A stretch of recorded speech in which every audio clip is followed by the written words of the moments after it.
Anushila, let me know when you're ready to go so I can introduce you and we can just begin the program. Yes, and cameras are on.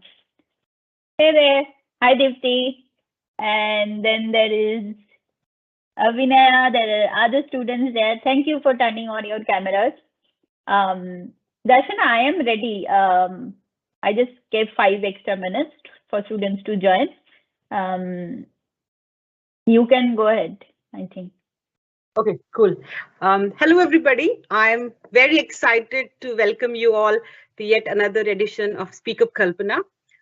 For our fellows, they already know this, but I'm still reiterating. Speak Up Kalpana is so that you can ask any doubts, any questions, anything that you have in your mind to ask the speakers here, and just feel completely free. Like, we are here to share our journeys and our paths with you and to make you believe in your dreams, that they are within your reach. So today we have 2 very phenomenal speakers, and you've heard us talk in the past 5 minutes. So without much delay, I would say be ready with your questions as you're hearing their stories. If anything comes to your mind, take a note of it, and later you can raise your hands and you can ask questions, or if you're not able to unmute, type in your question. We are here to take all of them.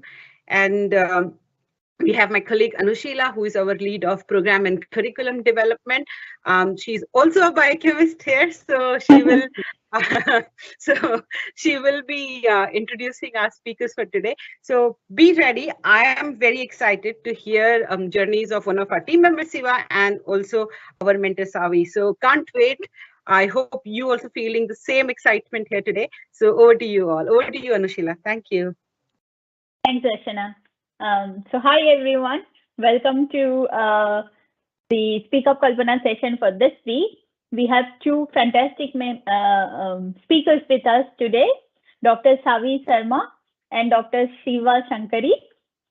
Dr. Savi Sarma is a technology leader and management executive. For the past 2.5 decades, Savi has directed innovative solutions to complex business problems, supporting multi-billion-dollar business units at Nike and several companies in high-tech industry. Dr. Sharma has also been a diversity champion for 20 advising and mentoring women, men, and minorities on how to thrive at work. She is passionate about celebrating and amplifying women in technology and has designed programs to promote that in her extracurricular roles as leader of women's network in and outside of her organization.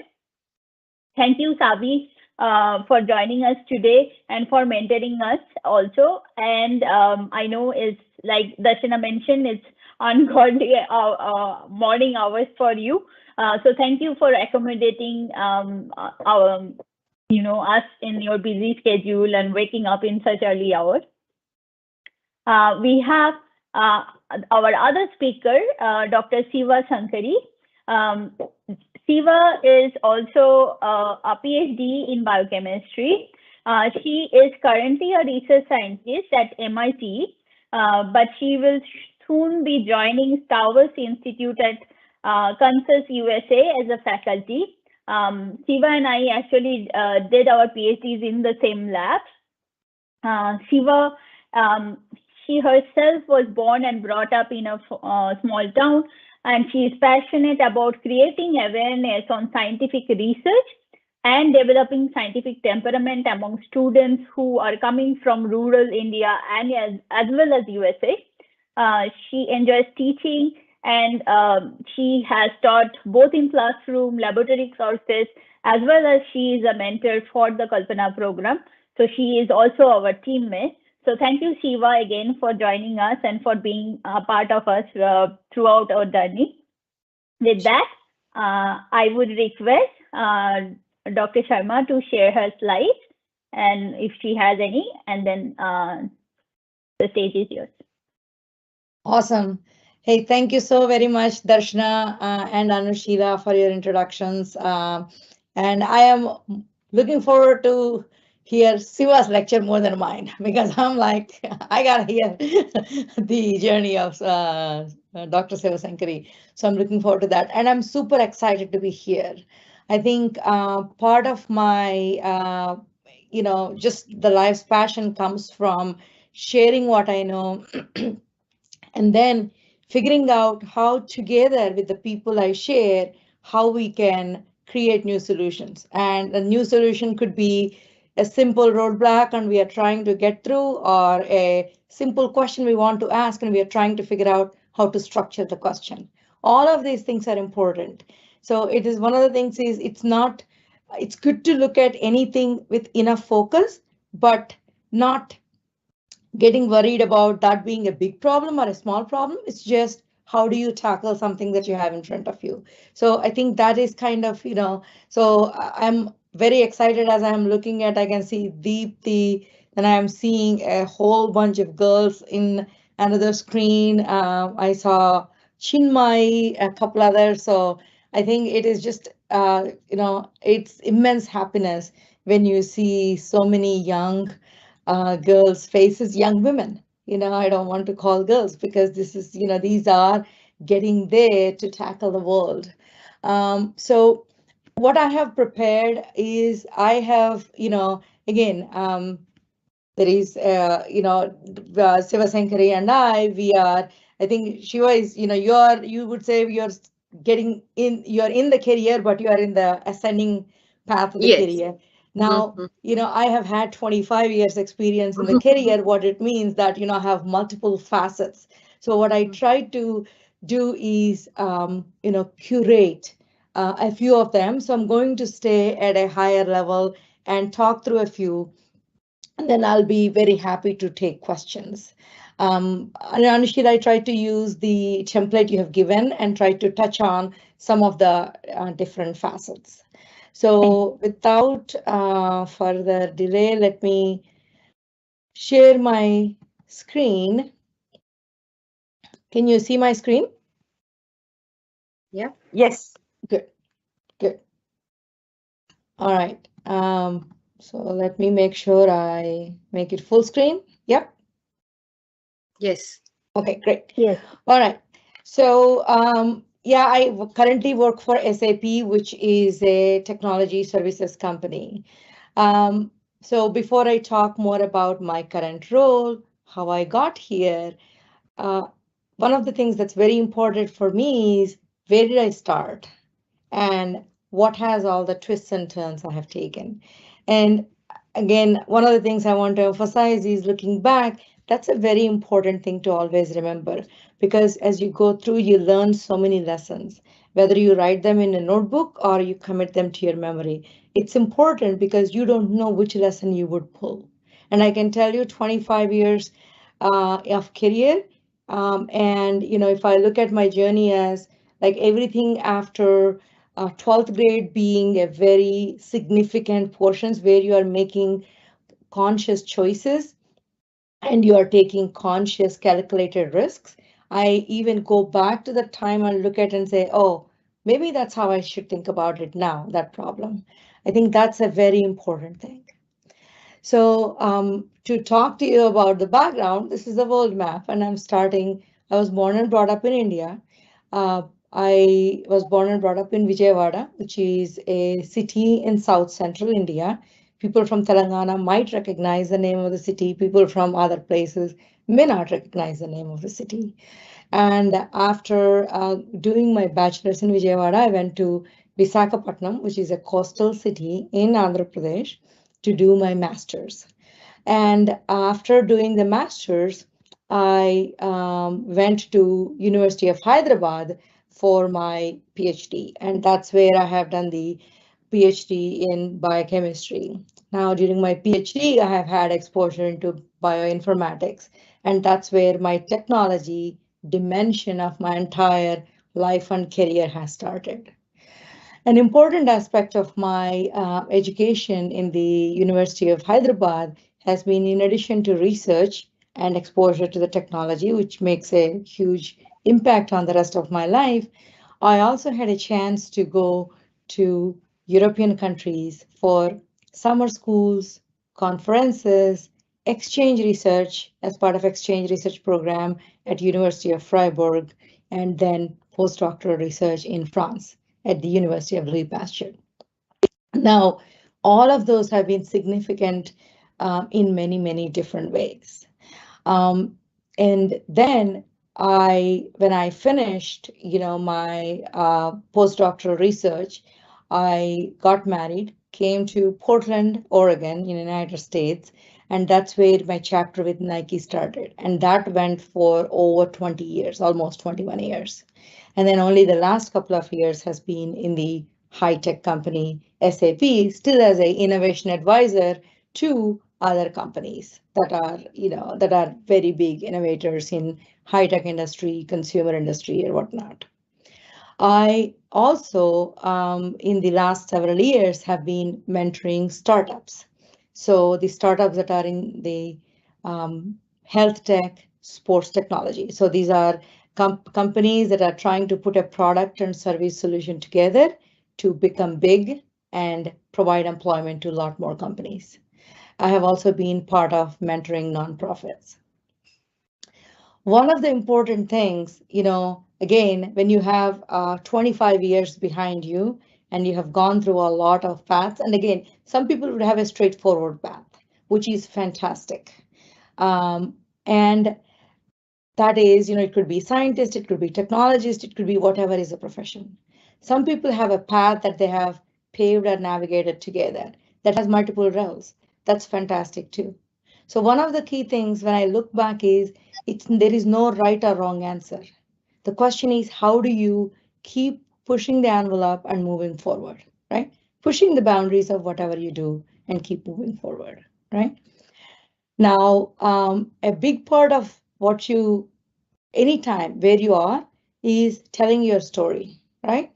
And again, that's very important, and I'll also touch that later.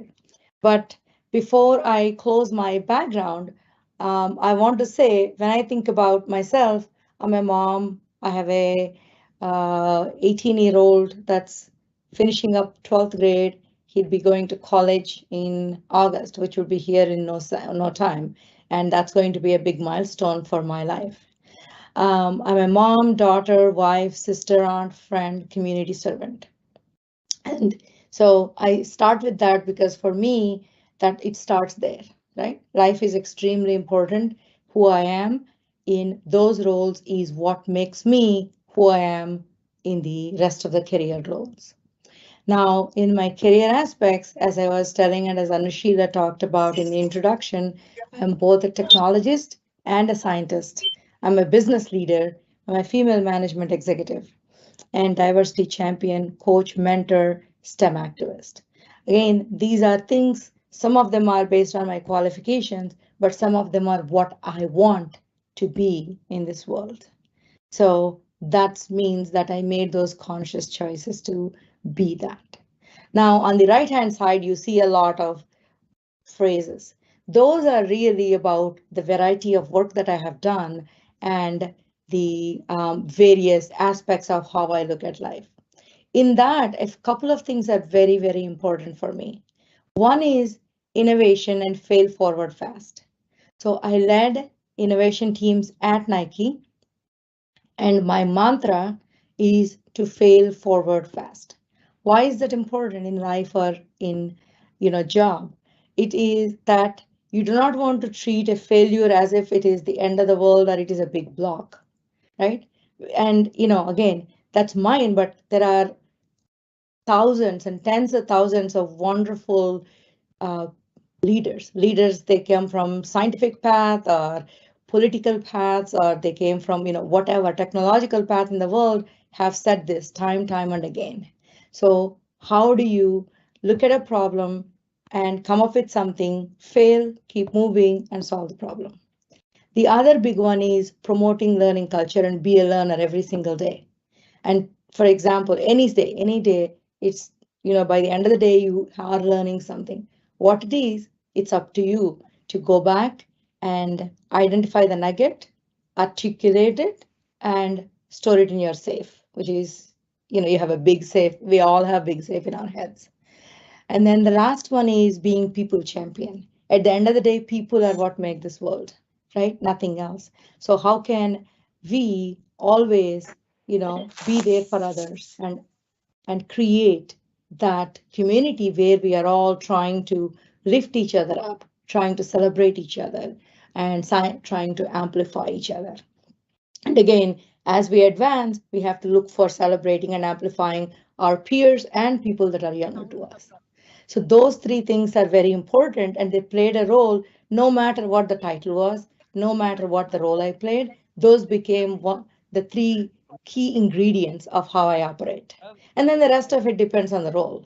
If you're in a, just like Anushila and Dr.Siva, Sankari, Darshana, and others, depending on the role, there is a job, but there are also the core principles of how you run it. So I took a minute to explain, but I think there are, aspects that I consciously, I have chosen to be versus it came to be. So I wanted to take a second to explain that. Now, looks like the slides are frozen. So let's see how I can unfreeze them. Just give me a second. Okay, so it works again. Let me share the screen. Okay. Now, when I look at a background, I want to touch on it.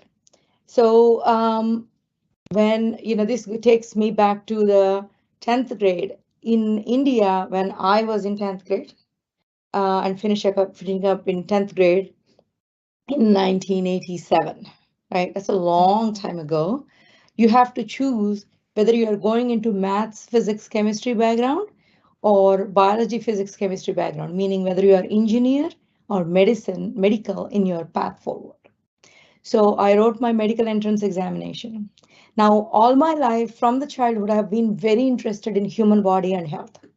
I have, in addition to school books, I have always had extracurricular readings.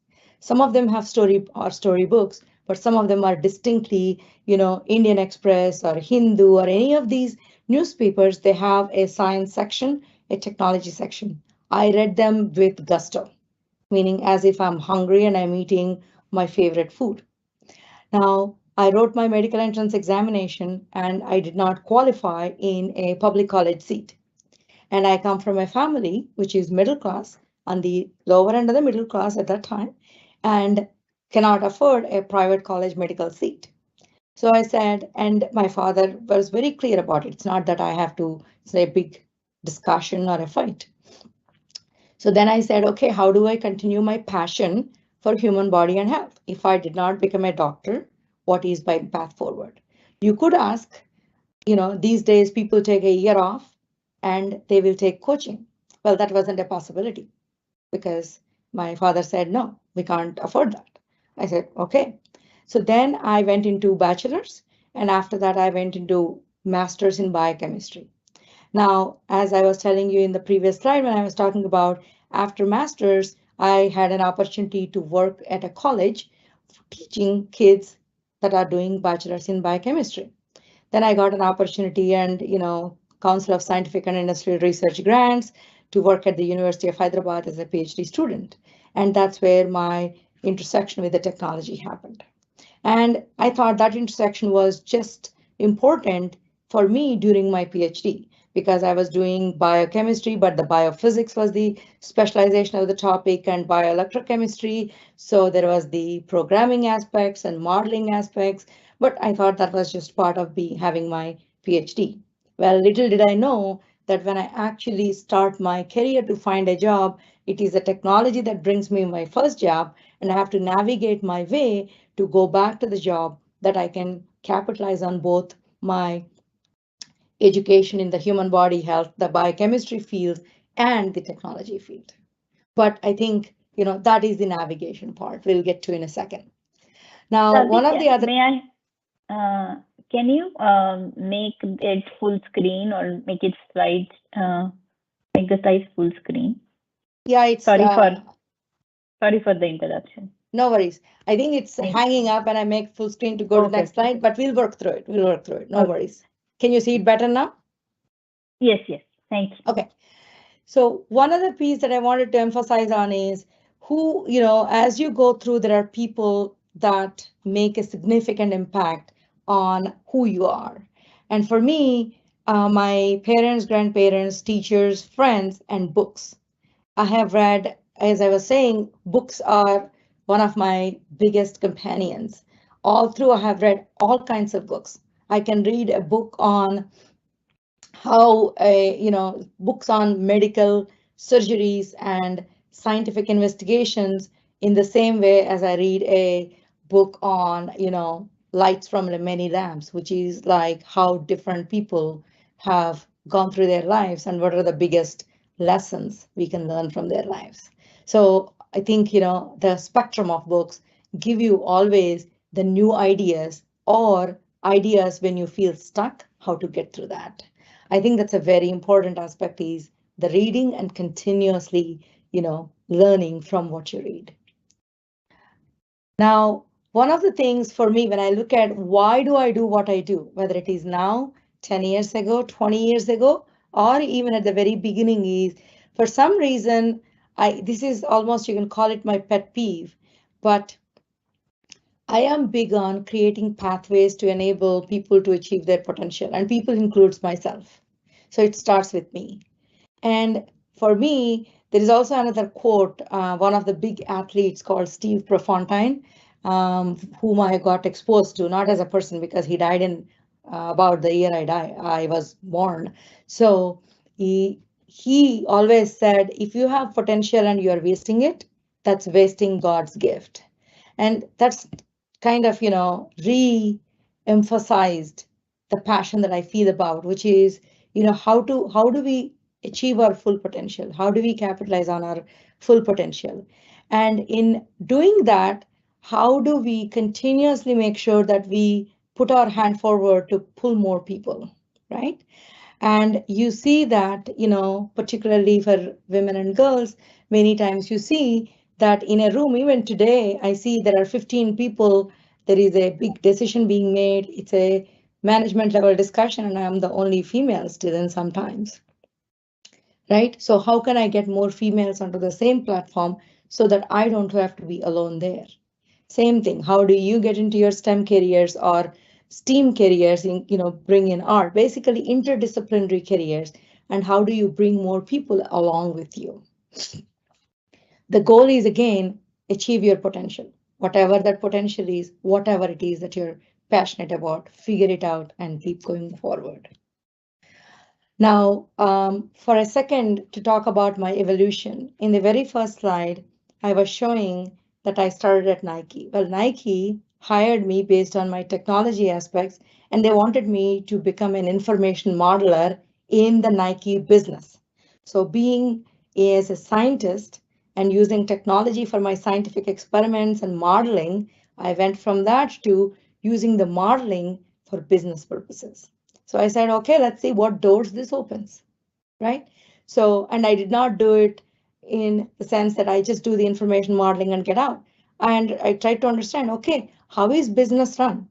Why does Nike stay in business? And we are talking 2000 December. That's when I started my job. So why does a business run successfully? What leads to a business pitfall, right? So I tried to really understand, how did Nike form? How is it continuing in business? How does technology help Nike? And Nike is in the business of unleashing human performance potential, right? So how is Nike using science and technology on understanding human performance? So for those of you who don't know, Nike makes footwear, as in shoes, and apparel, as in tops and t-shirts and stuff. And these shoes and tops and t-shirts help athletes who are runners, basketball players, soccer, football players, or any sport. They help them perform better, right? So how are they doing? What is that they are unlocking, they're using to create these shoes? So as I understood about the physiology research that happens. I understood about the biomechanics research that happens.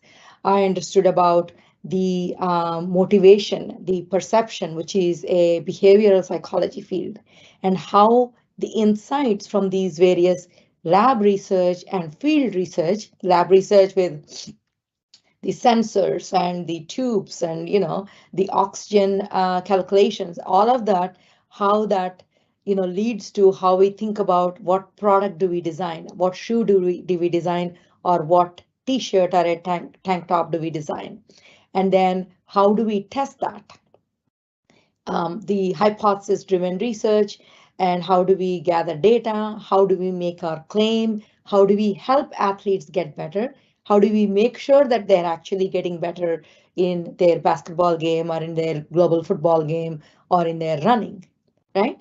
And so it took me some time to research and figure that out. And then once I found out that there is a place where not only the technology side of me, but also my scientist side of me can come together, I figured out it was years of navigation to get into the research and development part of Nike, or the innovation function of Nike. And that is where this sport research lab is located. And that is where I eventually went and became essentially the scientist technologist that I talk about.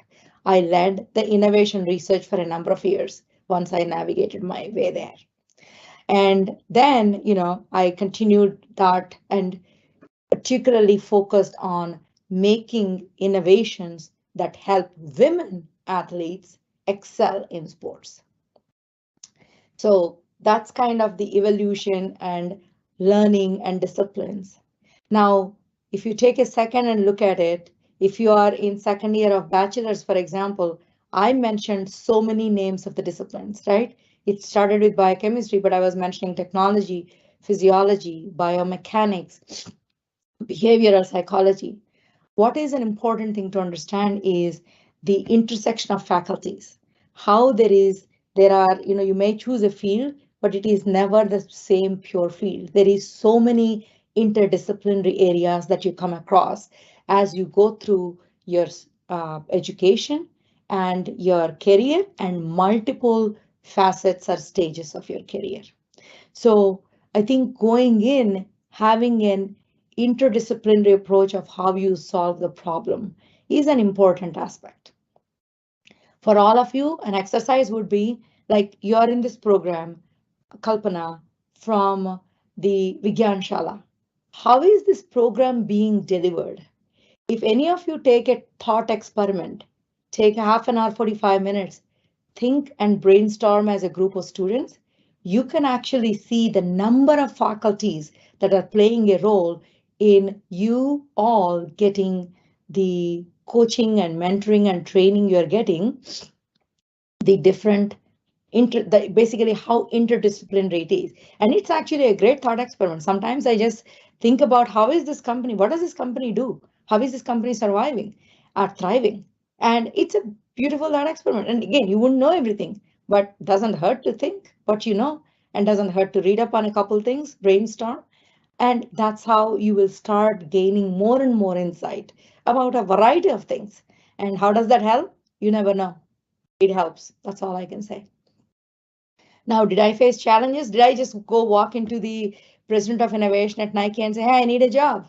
I have this background? No, it's not going to work like that, right? I can't even go to the vice president of sport research lab and say, hey, I want this job, right? So how do I have those conversations, get some of those introductions, do that networking, find people, talk about, they say, so what do you do when you come here?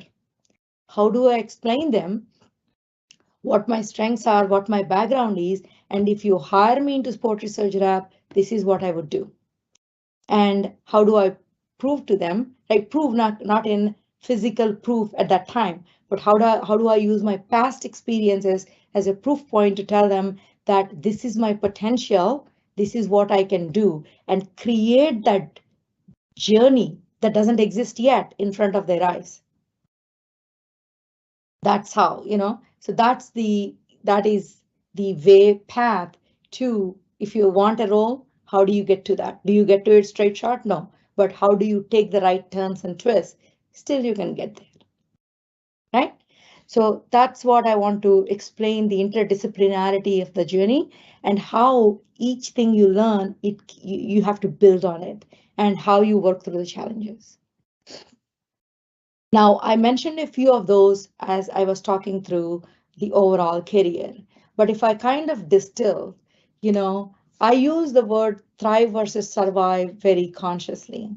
For me, many people say, oh, I'm surviving, right? And there are days when we only survive, and that's okay. But typically, whether it is our education, whether it is our career, whether it is our life overall, it's a package. Nothing is disjoint from each other. So how do you thrive, right? And I also mentioned about telling your own story. When you have to go and pitch for, like when Anushila, Darshana, Vijay, or anybody in the Vigyanshala, they want to continue and they get to 15,000 people. They need to go and pitch for funding. They have to tell their own story. Just like each of us have to tell our own story, every one of us.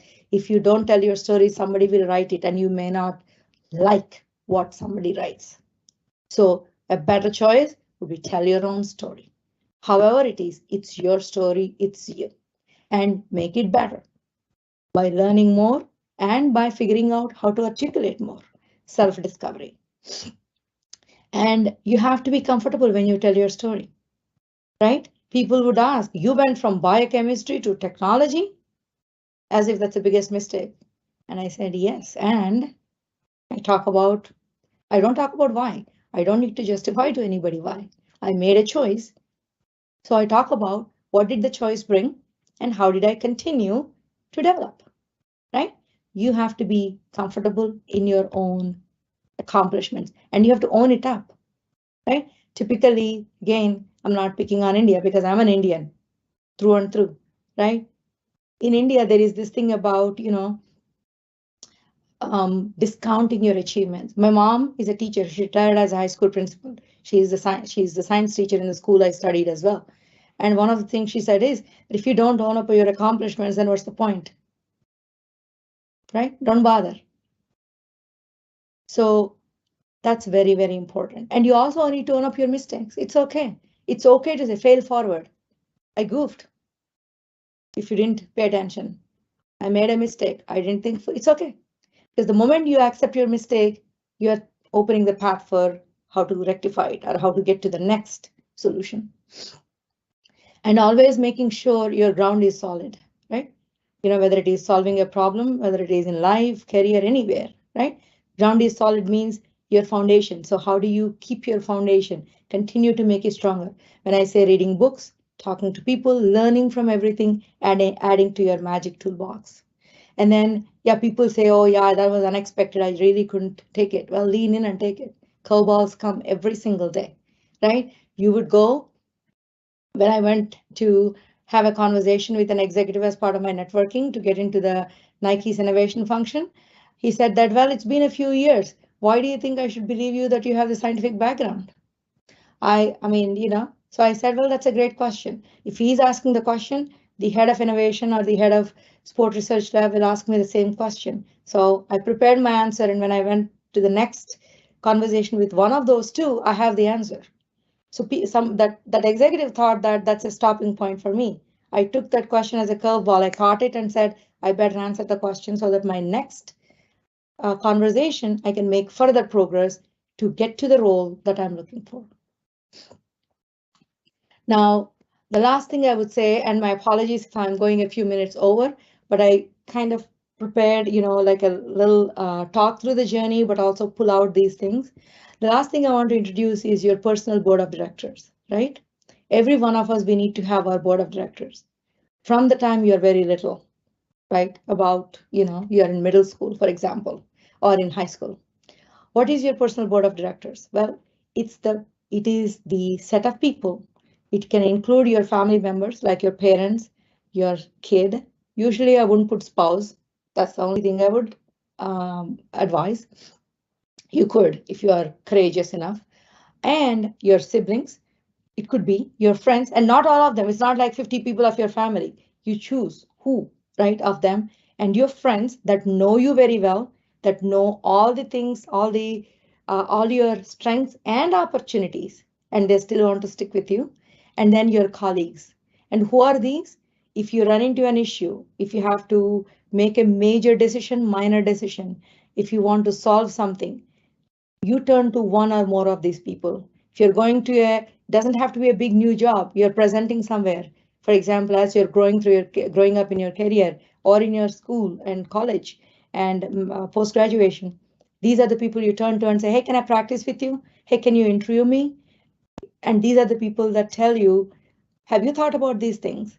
Have you thought about this aspect? Have you read up on this? So this is your personal board of directors that you change. You may use some people more than others at different parts, but you need to have this set of 6 to 8 people that you turn to any second, and they are there for you. And if one is not there, another one is there. And they are the ones, that's your support group. I call them your personal board of directors. Try to start having them from now on and let them give you advice and take it. If they tell you that you're not doing something right, don't take it as, oh, I'm never going to talk to the person. That is the best gift you got. Somebody said that, somebody saw. You want to with open mind, hear what they have to say. So I think this is the synthesis for me, is having this and having the courage to go and talk to people and ask for help. My entire life, I am wonderful at asking for help, and it has served me at every step of my life. I know when to ask for help, and I don't take no for an answer. I try to figure out and I continue, and I will do my hard work, but I will get to where I want to get to. Again, it's at the end of the day, it's my career, my choice, but I take guidance, help, and I keep moving. That's kind of, this whole concept of the synthesis that I want to mention. Now I want to pause and see if there is something, Anushila, you want me to specifically cover, or we can conclude here. Dr. Sankari can talk through, and then we can both take questions.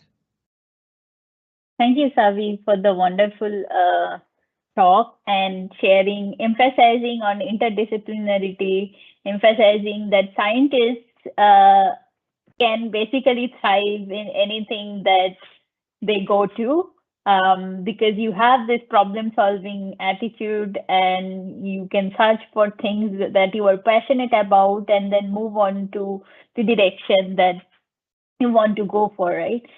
So thank you. It was wonderful to hear about your journey. We will take questions at the end. So maybe if girls want anything specific from you, they can ask, speak up. I think that's the best way to go.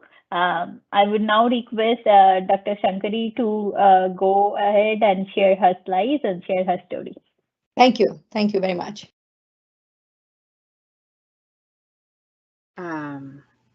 Just a second. Yeah, can you see? Yes. Can you make it full screen? Just a second.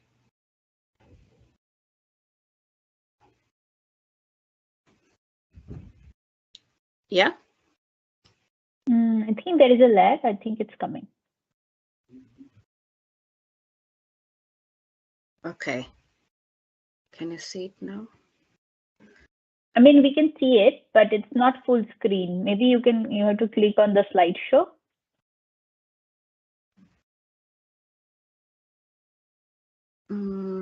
Yeah, it's not full screen. Other than that, it is actually looking good, Siva. Yeah. Okay. So maybe hit on the full screen, and sometimes it can get hung a little bit, but yeah. It's okay. Go ahead. Okay. Siva. Yeah. No worries. Okay. Yeah. I don't know. I cannot see both in the same window. That's my thing. Yeah. Both as in yourself and the screen? And yeah. You can't see yourself. You won't be able to see yourself. You wouldn't be able to. So that's the Teams. It's a quirk of Teams. Yeah. Okay. Okay. So yeah. Thanks, Dr. Savi, for such a nice big overview of how science is and how you have to keep change even in a changing environment, how you thrive. That was so inspiring for me. So I'll since I'm just starting my career, I would say. But I would talk about my journey more, and what challenges I had, and how I overcome that, and how each person will have their own way of solving problems. I'll just say how I did it and how it helped me to reach where I am now. Um, so, like Anushila said, I'm from a very small town in Tamil Nadu, and my family was middle class and with no science background at all. Nobody even knew um, what is science, what is biochemistry, or what is anything about science. But so I was like, I had no clue about like what a scientist will be, or what an experiment is, or what anything is about science. There were only like Dr. Savi touched upon this. There were only medical or engineering things that were the options that were there. So I didn't know that there is this career of research. But I was always interested in taking all the opportunities that was presented to me. Either it was like a science show or a music show or anything. I would just like go for anything that was available. So the general thought is like my parents or anybody will always ask me like, what are you going to gain from doing so many, like going to a science fair all the time, going to a quiz competition all the time? What are you going to gain? You're wasting your time in studying, right? So this thing came up so many times, but I would say those are the things that help me the most, rather than what I read. These opportunities, like you were joining in the Kalpana program, or in the programs from Vigyan Shala, these are the things that gives the most to you. So grab every opportunity that you get in anything. It can be anything, music, art, anything. It will give you that some kind of experience. Like what I feel is, to all those extracurricular activities that I did, now if I have to give a talk in front of 2000 people, I'm not scared. I'm nervous, but I'm not scared. So those kind of experiences give you the confidence to say, oh, I can participate in anything I want. So I would say, like, take opportunities, even anything that you get. And then during my school, I had a very nice science teacher, and she introduced me to this National Science Congress. So we did a small projects, and she gave me, like, introduced me to these big books. I still remember our school, our teacher used to bring this big jeans book, and I used to, I don't understand anything in it, but I used to read it just to have that fun of reading. And I think that got me passionate into genetics and science about it. So I just want to take that to the next level. So then I went to undergraduate at VIT. Nobody in my town has ever been to that college, because it was like a elite thing to do, and it was engineering. And that was the time biotech was introduced in the college, like a few years back, and it was so new, nobody wants to take the risk. But then I thought, like, that would be a best fit for me. I did that thought. I'm so glad that I did that even in school, that I was able to see, like, when can I continue my passion for this genetics, for these things. And then this course, I was able to see, had a mix of technology and pure science. So that gave me that that enthusiasm. Okay, let me see what it is. It was a risky decision at that time, because nobody knew about biotechnology in my circle. So, but I really loved it. I loved the place. So I took that decision to go there. And when my parents were supportive to that point, that I'm going to take a new step, that's also important. But I don't know. I took the course, I joined the course, but the next, like the first 2 years, I would say, was so hard for me, because all the other students were like already, they knew what biotechnology was, they knew what bio sciences was, at least something. Even somebody had, some students had this course in their school about biotechnology. I had no idea what was going on in the classrooms. It was way above my head. So I used to sit and like watch what is going on here. This is too high for me. But then slowly, with the help of some teachers and great books, the VIT library had nice books, and I started like, okay, just like I did in school, I'm just gonna go and like see what is there in these books. So I just started like learning myself, and then of course teachers were there to clear the doubts and stuff. But I think everybody will have this kind of stuff coming to their life. Like at some point you think, oh, this is way over it, why did I choose this? But then if you break it into small problems, and then like if you have like, okay, today I'm going to do this, next day I'm going to do this, let's see how this progress. And then you break it into small, oh, this semester let me finish this with something, next semester am I improving myself, is this working out? If you keep asking that and do it in small steps, you will reach to that point where then after the third year I understood everything.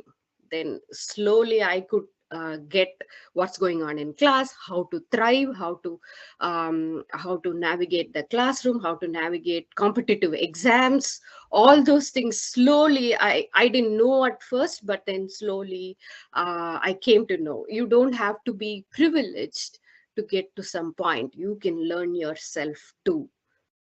That was the biggest lesson, and that gave me confidence later to learn myself, which was super helpful at all point in my life.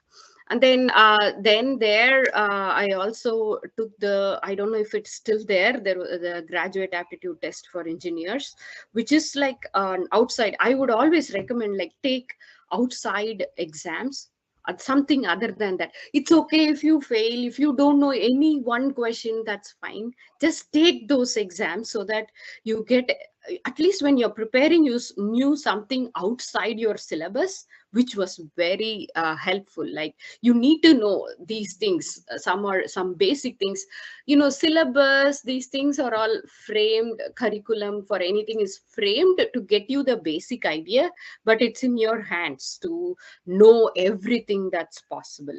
So in these exams give you an exposure out of your syllabus that helps expand your periphery, I would say.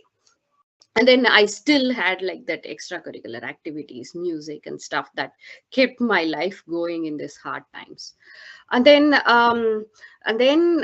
came my big hurdle, was that I got a job in this technical companies. At that time everybody comes for campus interview. I got some job at technology IT section thing. All my friends took it, all my close friends took it. So you are at this point now, am I going to continue like everybody does, or this path that I'm going to take as a research scientist, like going to for further studies, it is going to definitely not give me the money that technical job at that point would have given. And everybody just took the job, and few of us were thinking, okay, should I take this or not? And my family at that point, like, why would you lose a job opportunity for going and kind of surviving in this small scholarship that you get for doing masters? But then I persisted, I would say, because I cannot think of myself doing the other things. There's this one thought experiment that you can do. You can imagine situation and think like, okay, will I be happy?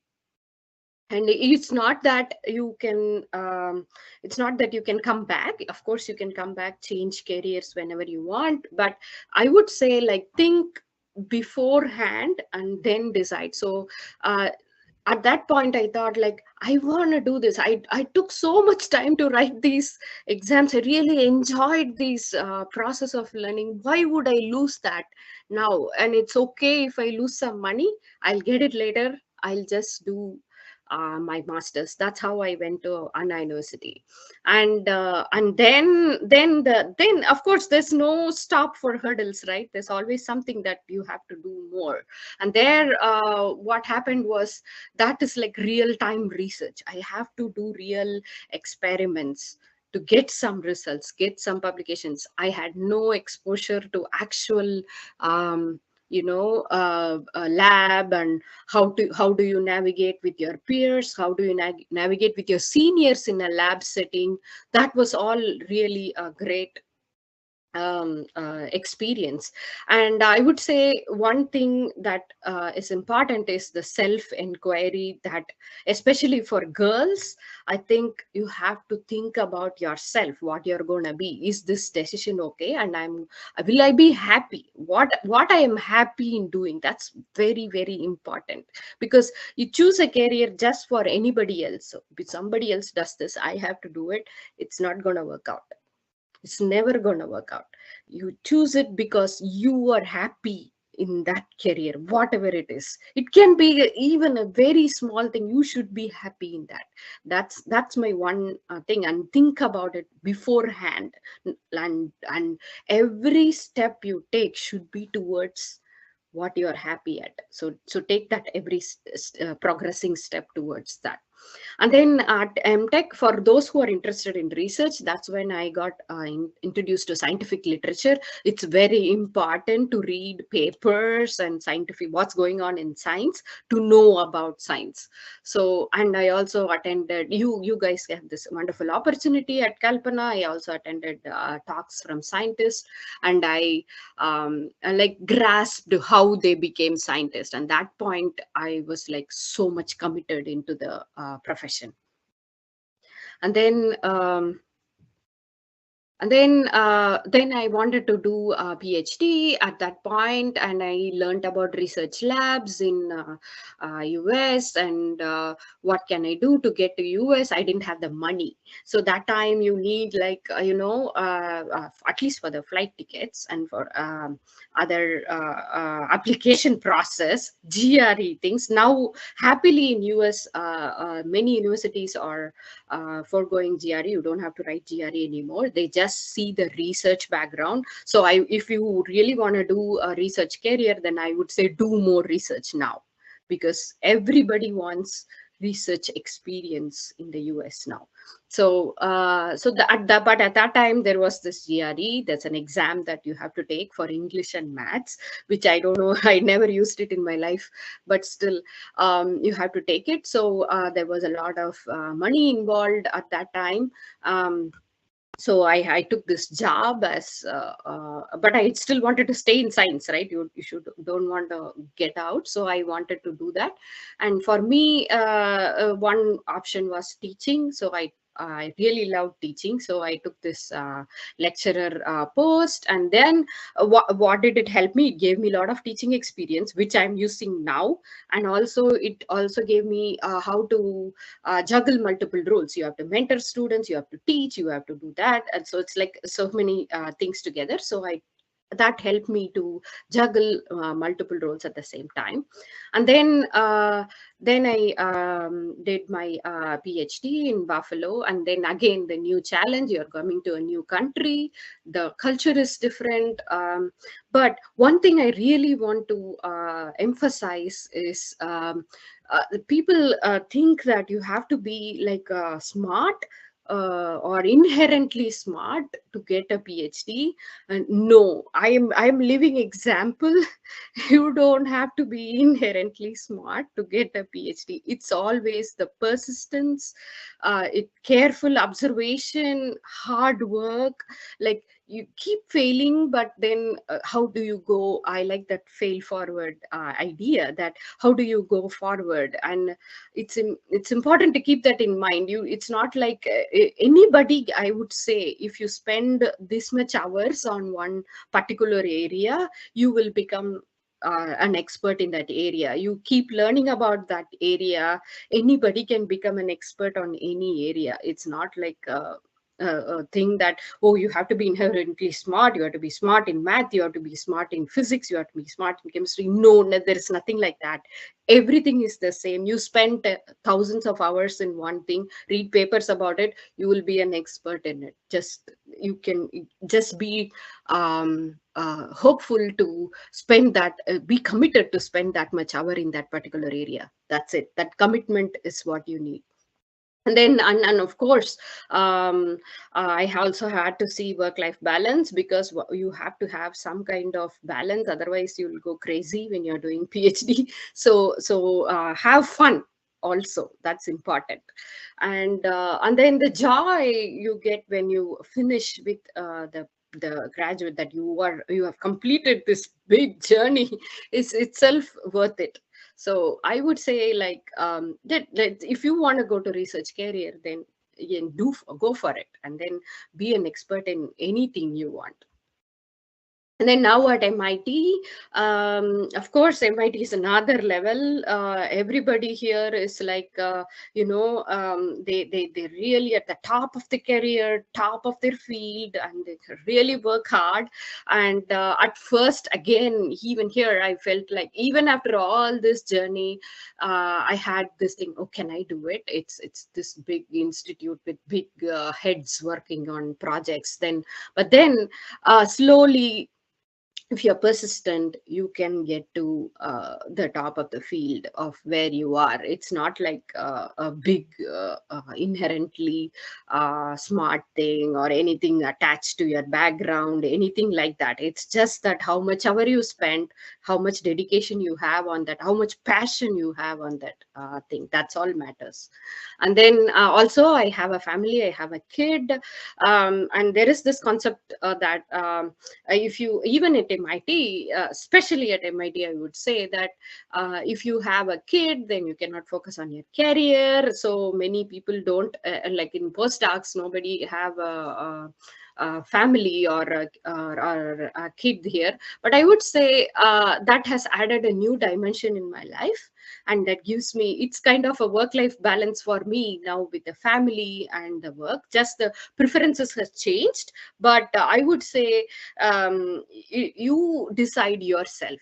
You have your choice. You decide yourself and think what works best for you. There is nothing like, oh, this time you have to do this time you have to get married, this time you have to. There's nothing like that. Just things has to happen as you move on. So just move on. That's all I would say. Like, you have to keep moving on. That's all.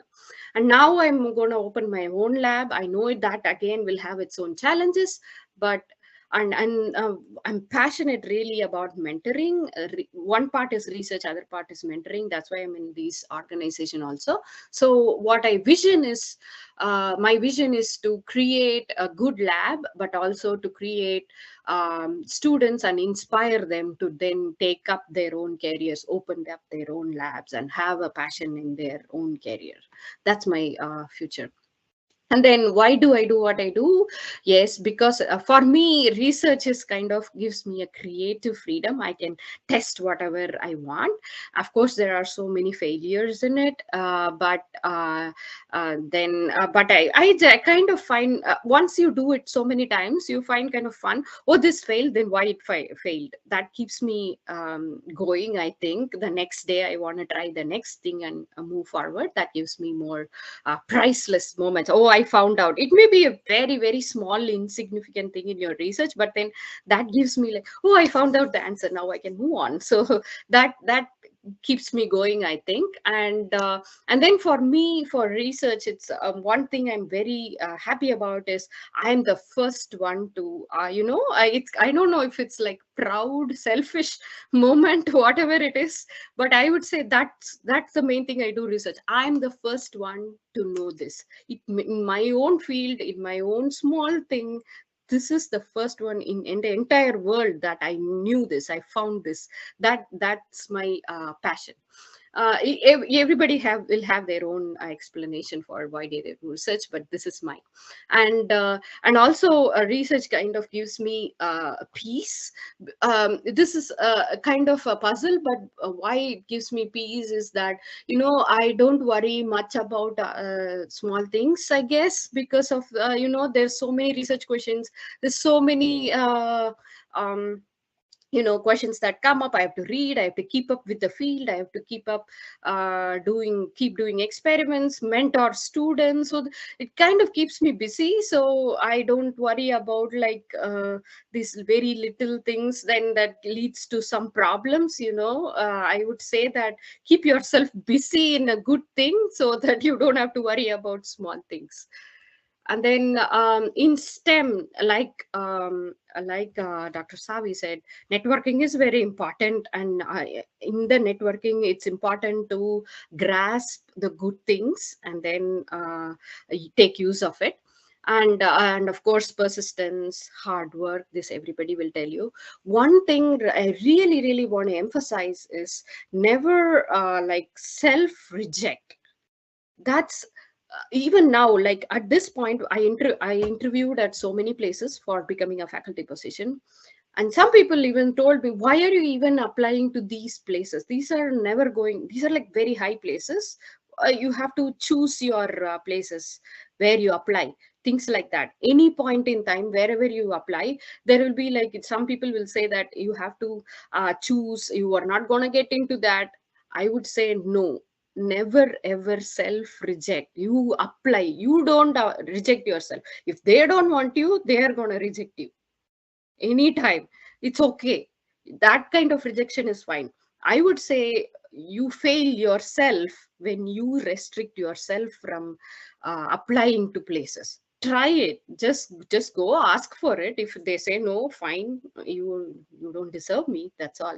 So I would say just go and try. I applied to so many places, and I would say surprisingly I got calls from very big institutes. I would never imagine that they would call me. Nobody imagined that they would call me, but I got, because like I just went all over. I just like applied to as many and without any filters. I would say in any career, any field, if you're going to go to the next step, do it with full-fledged thing, apply wherever you can. And that one, and you will, somebody will answer your call. Yeah, so one, and then finally, I want to wind up.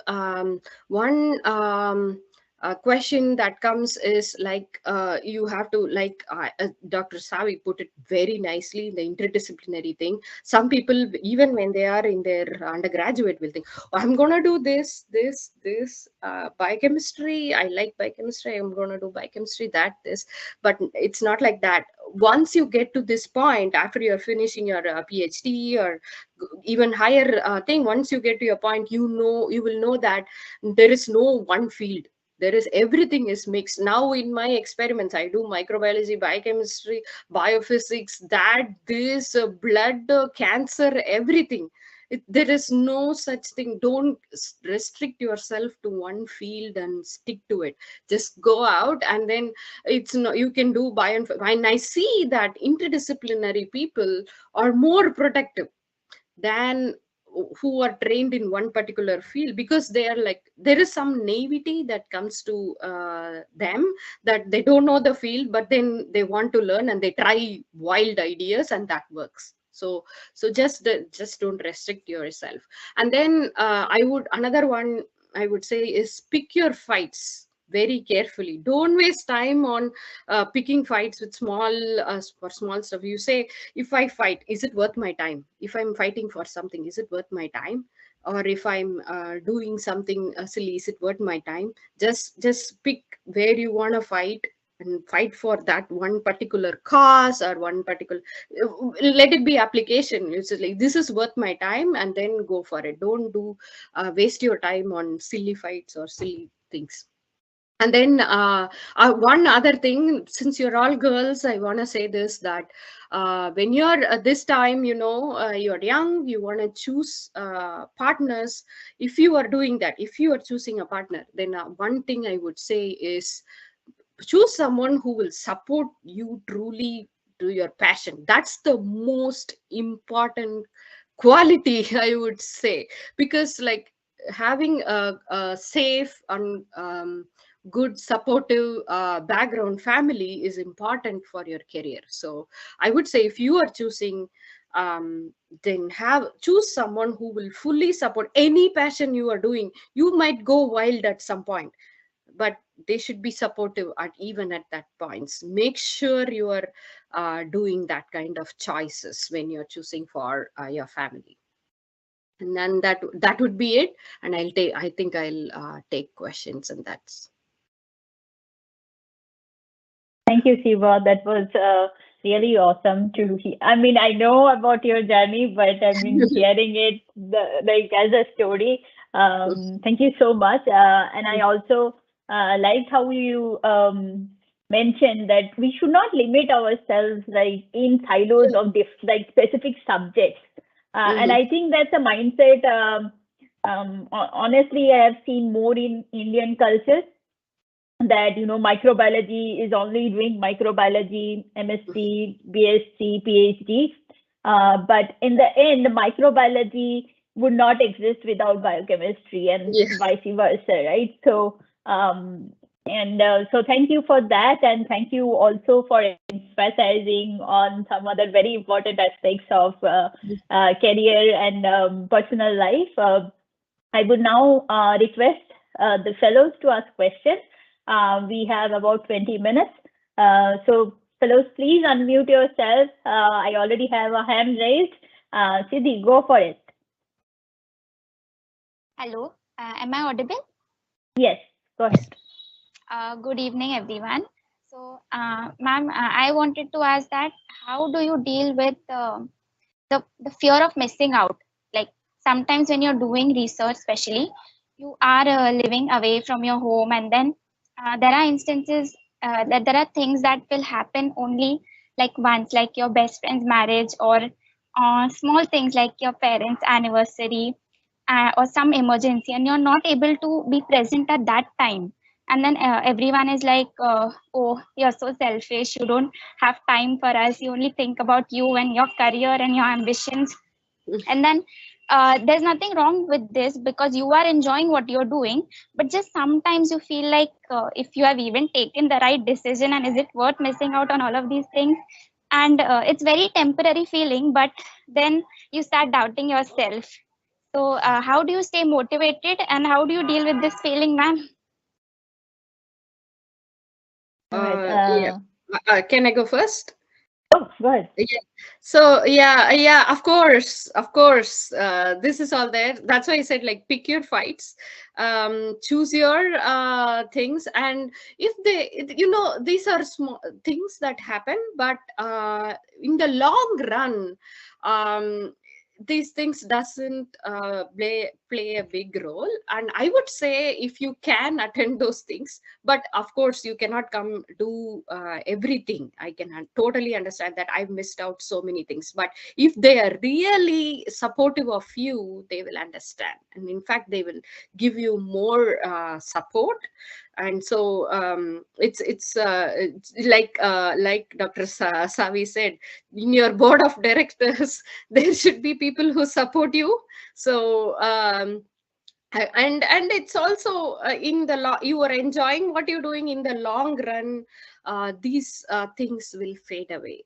And then once you like at the initially, even in a school hostel, college hostel, you cannot go to if you're really, I used to go read so many things, so I don't go to a small movie with my friend sometimes. But they don't initially, they will say like, oh, you are so focused, you don't want to come spend time with us, you are not giving the respect you need to give us, things like that. But then once you are really really passionate and move ahead, they will understand, they will know that this person won't come, but she really loves us. She know they will understand.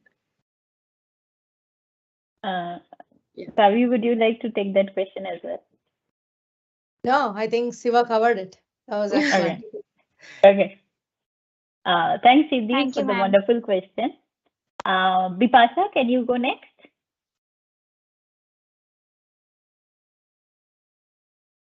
Can you switch on your camera? That's while you are asking the question. And I would request that for all the fellows.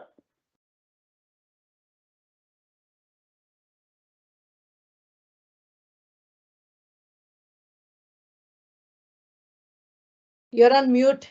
Vipasha, we can't hear you. You're muted.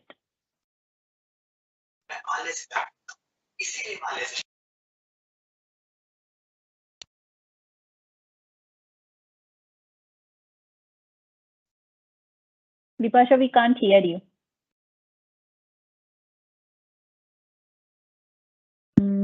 If there is an issue, you can also type it in the chat and I'll ask the question on your behalf. Yeah. Good.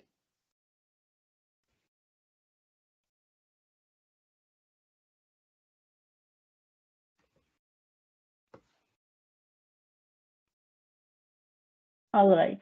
In the meantime, Shari, can you ask your question, please? Yes, ma'am. Thank you. First, good evening to all of you. And both the talks were really inspirational. I would say even I was able to relate at some point to both of these stories. So actually, I have some two to three questions, if that is fine. I would say, Shari, prioritize and ask one question because we want to give everyone a chance. Okay, thank you, ma'am. So first thing, okay, I have a background in plasma research, but it's not that I was really interested, but I could relate it with my main interest, that was astrophysics and stuff. So I just went in, I just went with the flow. But now that I'm applying for PhD, I'm applying in astrophysics, but maybe it's harder to convince the professors or the supervisors that I can do it even in this, having a different background. So what do you think is the best way to convince them that even if I have a different background, I can still do well in what I'm applying for? Savi, would you like to take that question? I would, but I would also ask Siva to comment on that after I give my quick thing, because she's, given her field of research, she may have more insights. But in general, I would say, you're applying for astrophysics, and you're getting a question that how does your background, work for this, right? There are a couple of different ways. If you look at as just looking at it as a problem, right? Either you are able to convince them, verbal persuasion. The other option is to be able to get into a PhD, get an admission into a university in a field that you have the background in and change, right? Because universities, like Dr. Sankari was saying, they're not going to hold you accountable that you applied here, you have to stick here. Nobody is there, right? There is nobody going with a stick around you. So you try a couple of different paths. One is persuasion, and you tell them what your potential is and why you think you'll be successful. The other one is also put applications for a related field that is more closer and that makes it easy for you to get your foot in. Once you get your foot in, you change. Siva, do you want to comment on additional? Yeah. When you write an SOP or something like that, I would definitely go with Dr. Savi. Just that intermediate, you can take something and then move on to your passion later. It's not, and there is no boundaries for science. And then also, if you want, specifically if you want to write an SOP, what you mainly want to focus on is your strengths, how you approach research problem, how you solve it, those things. And then go or write a paper with some mentor, like a review paper, something like that, on the field you want to go, so that they know that you have the background knowledge. Some just some or attend a conference and write a paper for that conference or a review, so that they will know what that you are capable of thinking in their field, and then you can move on. Yeah. Meta-analysis. If you haven't figured that out, try to research what is meta-analysis and how important that is, because like Dr. Sankari was saying, if you want to study a field, you read a bunch of things and you read the meta-analysis that is done on a specific topic within the field. It's like somebody has read 500 papers and written an analysis for you. Start there and then start dicing and slicing, digging deeper. Yeah. good question. Thank you. Thank you to both of you. I would take 2 questions from the chat and then come back to Gauri, I think.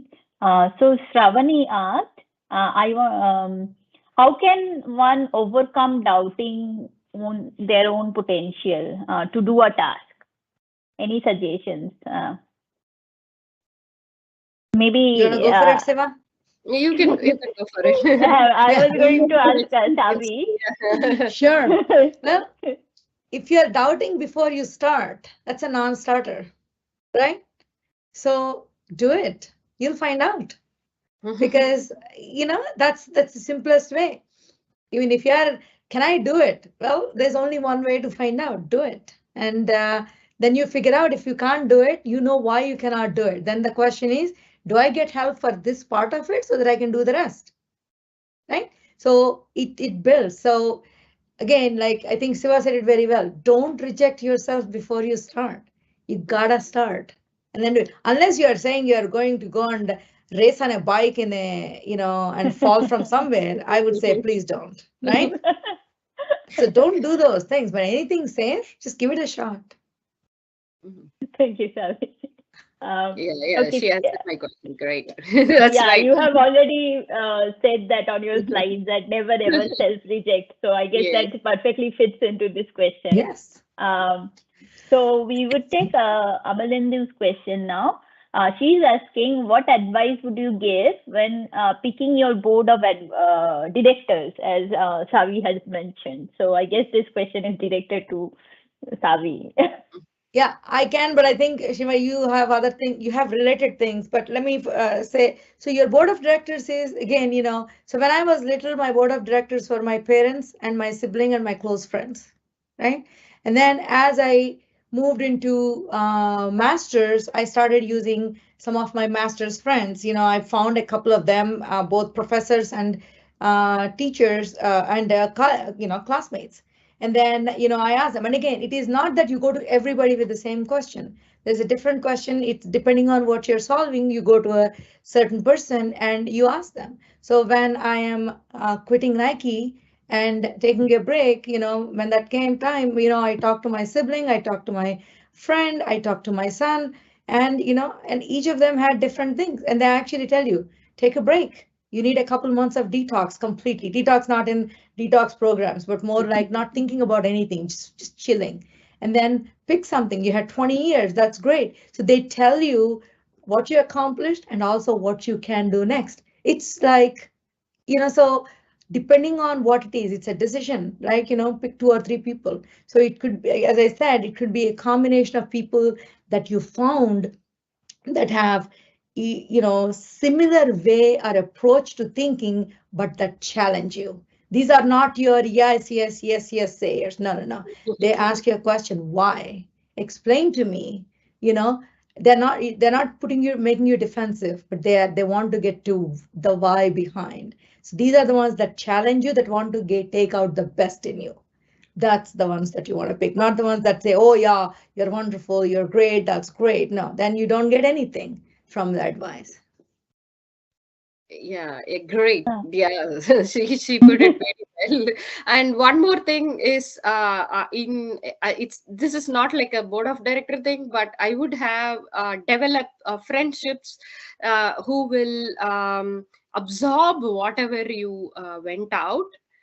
They can give you advice or be neutral, or even say, but they have to absorb whatever you say and listen, so that you have some place to vent out everything that happens. I have some support group like that, where I can vent out everything, whatever mistakes I did, whatever happiness I got, or whatever procrastinations that I do, all those guilt things I say, and they absorb it. They don't do anything. They just don't do any thing. And I think you need that kind of salvage also.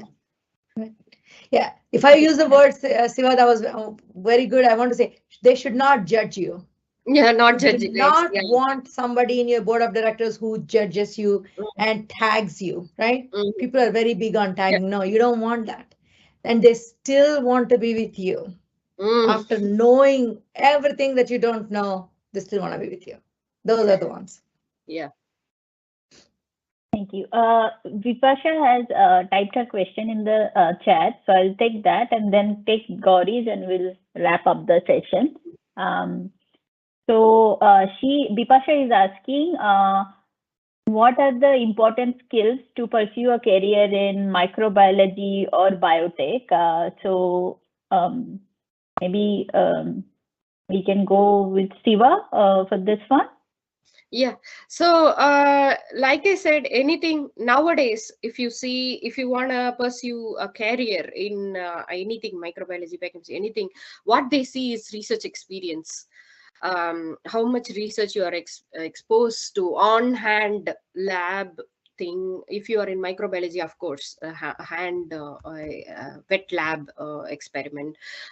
So they see how, and also in your when you write about your research, they want to see how you solve the problem. Let it be a gram staining experiment that you do, but how was the problem, how you solved it, how your mentor helped, like how you seek help and how you did it with your team. Those things are the ones. So they want more research. Now I'm reading all grad school applications, and all they want is how much the student have solved problems. Not in it's like if you're applying to microbiology, like I said, please don't stick to microbiology. Any lab experience, any publishing experience, like how you write reviews or anything that you write as part of a team or individually with your mentor. They see publication records, they see research experience, training. That is what they see, not your scores or they do matters for some time, but not like very important. So in microbiology and biotech, anything, you have to have research experience nowadays. Thank you, Siva. Gauri, would you like to unmute and ask your question? Yes, thank you again. Like, it was really nice to hear from both of you. Like, I wanted to ask, like, it's like a bit repetitive again, like about the imposter syndrome, like how we usually undermine ourselves, like how should we usually, fight such feelings? Because like it's instinct to sort of like at this point to just undermine myself and my skills at this point. And also like about networking, like how should we like try and build more network according to like the field that I am interested in, like your like advice on that as well. Okay, there are two questions there, I guess. First is about imposter syndrome, and second one is about how to build a network, like a targeted networking approach. So who wants to take the imposter, and then the other person can take the networking? Imposter, I think Dr. Savi can. Right.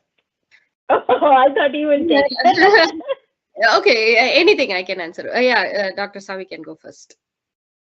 So when you say imposter syndrome, do you feel like you don't have the skills and you're just trying to fake it? Because there are many things, right? Yeah, like I mean it a way, like I feel not that confident in the skills. Like maybe I'm not as good as like the others. Maybe like the people that I've met, I'm not at that level as them. Like that sort of feeling whenever I, interact with others as well. So it's like a sort of undermining feeling about my skills every time. So, well, I think again, just to be very upfront about it, stop undermining yourself. And I know it's not easy, but again, why are you undermining yourself, right? Think about what are all the things you have accomplished and what you gained from them, right? Again, it starts a little bit of, self-discovery. Maybe write it up. Write up all the things that you have done, and then maybe write up how you tell that story. And because if you start undermining yourself, then that's one added to the rest of the world who is looking to undermine you, right? And so, so I think part of it is really get to why it is that you are unique, right? Every one of us is unique. We are different from other people. So what is your brand? So maybe, just think about a little bit. And this is also where you can ask other people, right? You can ask your siblings, cousins, close friends, and they say, hey, when you come to think about saying 3 words about me, what would you say? I mean, it's a starting point, and then you start getting, what do people see in you, and then what do you see, and combined, put together, that's your brand. And then you figure out how to talk about your brand. And yes, if when you are undermining yourself, it is a spiral down. You have to stop and say, write on a piece of paper, I'm not going to undermine myself from today, put today's date. And then you have to then move past it, right? And because it's in you, nobody can change that. So you got to put a stop and you say, I need to move forward. And then, of course, you can take a lot of steps. I don't know, that's how you say is you got to stop the first one first. Shiva, do you want to go? Yeah. So yeah, I think everybody will have that feeling when they first go to some thing, that I would say that if you are not just because, like, if you're not going into a place where there are people who are much smarter, much hard worker than you, then it's not like a good place. You have to go to places where it is challenging, where everybody else is doing way past better than you. So that's then you might, that feeling might come, but that's not the end of it. Then you have to choose a challenging place, but you also have not to undermine yourself. And I think Dr. Savi gave good ways to overcome it. But go, just because you don't want to, they don't lower your grade, go to very high challenging thing and then work on it. Of course that feeling will be there, but then you compare to yourself.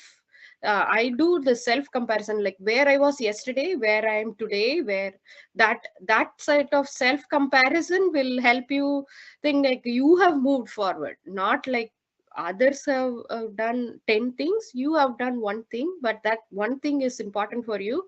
So, and then next day you should be able to do 5 things and then 10. So that's the thing.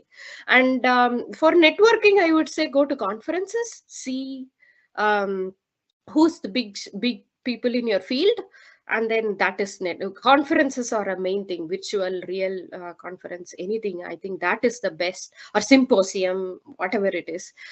Those things are the best place to find good networking, especially collaborators, mentors, things like that. Thank you.